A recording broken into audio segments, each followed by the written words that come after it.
This channel does not promote any violent, harmful, or illegal activities. All content provided by this channel is meant for an educational purpose only.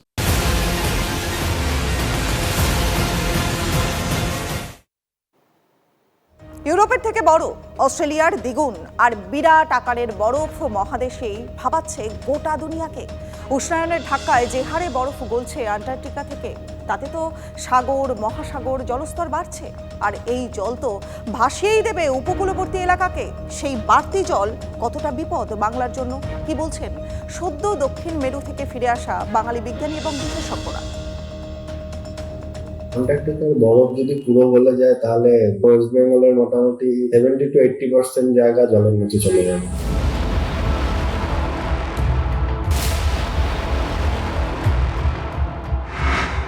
দুনিয়ার 90% বরফ যে এলাকায়, পৃথিবীর সেই বরফ ক্ষেত্র গলেই চলেছে, আর তা যেন রকেটের গতিতে। উধাও হয়ে যাচ্ছে বিরাট বিরাট হিমবাহ। নাসার তথ্য বলছে রোজ 37 কোটি 28 লক্ষ কেজি বরফ গলছে আন্টার্কটিকায়, আর বছরে সেই পরিমাণ গিয়ে দাঁড়াচ্ছে 150 বিলিয়ন টনে।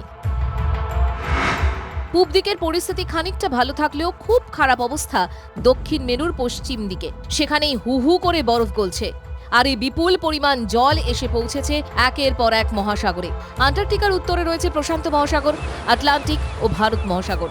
আর ভারত মহাসাগরে জল বাড়তে থাকলে চাপ বাড়বে বঙ্গোপসাগরে।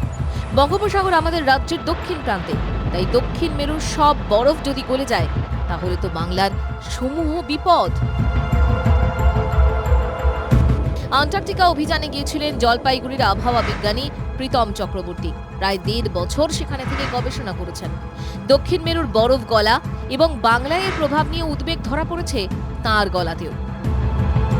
আন্টার্কটিকার বরফ যদি পুরো গলে যায় তাহলে বলতে পারেন, এক্স্যাক্টলি আমার ডেটাটা মনে নেই, তবে ওয়েস্ট বেঙ্গলের মোটামুটি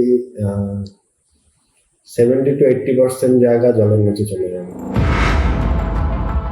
কেন গলছে টন টন বরফ? ভূবিজ্ঞানীরা জলবায়ু পরিবর্তনের পাশাপাশি দায়ী করছেন বিশ্ব উষ্ণায়নকে। তাপমাত্রা বৃদ্ধির জন্য গলেই চলেছে তুষার।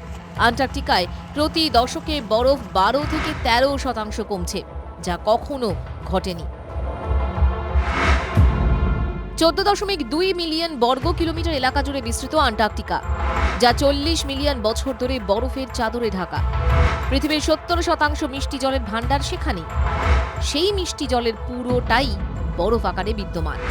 বিজ্ঞানীদের আশঙ্কা, দক্ষিণ মেরু গলে গেলে সমুদ্রের জলস্তর 200 ফুট পর্যন্ত বেড়ে যেতে পারে। বিশ্বের সবচেয়ে বড় আইসবার্গ বা হিমশৈল হল A23A, যার অবস্থান দক্ষিণ মেরুতে। এর আয়তন 4000 বর্গ কিলোমিটার, মানে 3টে নিউ ইয়র্ক সিটির সমান। এই বিশাল হিমশৈল ভেঙে গিয়ে সাগরের জলে ভাসতে ভাসতে এগোতে শুরু করেছে।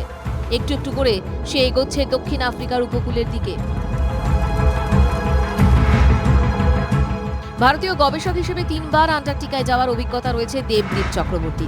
দক্ষিণ মেরুর পশ্চিম দিকে যেভাবে হিমবাহ হাওয়া হয়ে যাচ্ছে তা নিয়ে চিন্তিত তিনিও। বাঙালি আবহাওয়া বিজ্ঞানী বলছেন, এভাবে আন্টার্কটিকা গলে যেতে থাকলে অদূরের ভবিষ্যতে চিন্তা আছে উপকূল লাগোয়া বাংলারও। বাংলার জন্য পার্টিকুলারলি আমাদের সুন্দরবন বা ইত্যাদি যে অংশগুলো আমাদের আছে, হ্যাঁ, বা বাংলাদেশের কথাও যদি বলি, এখানে কিন্তু একটা সবসময় একটা ডেঞ্জার কিন্তু রয়েছে। জল যদি লেভেলটা বাড়ে, সেই লেভেল কিন্তু সেখানে এফেক্ট করতে পারে। পৃথিবীর জলস্তর যদি বেড়ে যায় হিমবাহ গলার মধ্যে দিয়ে, তাহলে নিশ্চয়ই আমাদের চিন্তার কারণ আছে। কারণ আমাদের কোস্টগুলো তো লো লাইং, 1 ডিগ্রি 2 ডিগ্রি করে স্লোপ, পাহাড়ও নেই আমাদের, যেমন ভাইজ্যাগে আছে বা অন্যান্য জায়গায় আছে সমুদ্রের ধারে, যে আমরা পাহাড়ের উপর উঠে পড়বো। আমাদের শঙ্কার কারণ আছে।